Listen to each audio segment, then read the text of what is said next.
Grazas, señora presidenta. Señora ministra, comezo por o que casi ninguén comeza cando se fala de inmigración, que é polas causas, porque o Estado español tamén ten unha responsabilidade niso. As causas que están detrás das migracións masivas, que son sempre forzadas, porque cando falamos de inmigración masivas ninguén marcha do seu país porque quere, senón marcha por necesidade. Estamos falando do subdesenvolvemento, das dificultades dunha distribución internacional do traballo inxusta, estamos falando de neocolonialismo, de guerras, de alteracións climáticas, de todos eses elementos que, especialmente os países europeos responsáveis, en moitos casos, desas políticas deben tentar corrixir tamén o Estado español. En todo caso, unha vez que os migrantes chegan ao territorio español, evidentemente, o que se hai que preocupar é da acollida, dunha acollida correcta, que respete, en primeiro lugar, os dereitos humanos e, en segundo lugar, que facilite a integración.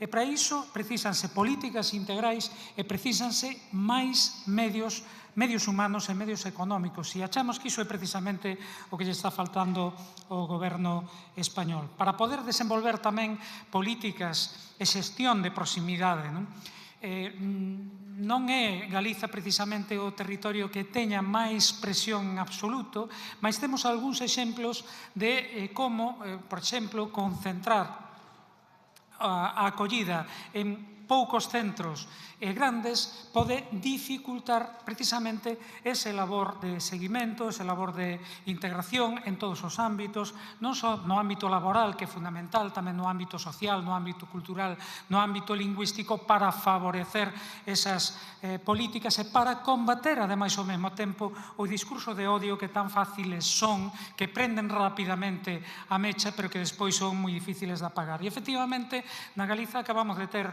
un deses casos a partir das políticas e das declaracións do Partido Popular, coa colaboración necesaria sempre da ultradereita, como ese atentado contra o centro que vai acoller menores inmigrantes en Monforte de Lemos.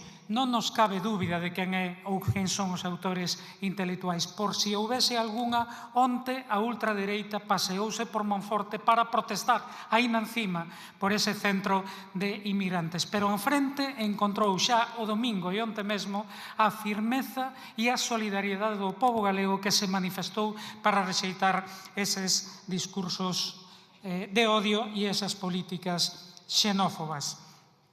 En todo caso, queremos aproveitar tamén para reclamarlle, dado que vostede hoxe mesmo falaba de como a xenofobia, o racismo, implica tamén perda de recursos económicos, perda de riqueza, aproveitamos para lembrarlle que deben axilizar a regularización xa, porque ademais de ser unha cuestión de dereitos humanos, ademais de favorecer acabar coa sobreexplotación laboral, tamén implica, lóxicamente, máis recursos para o Estado que podería perfectamente destinar ás políticas de integración. Moitísimo obrigado.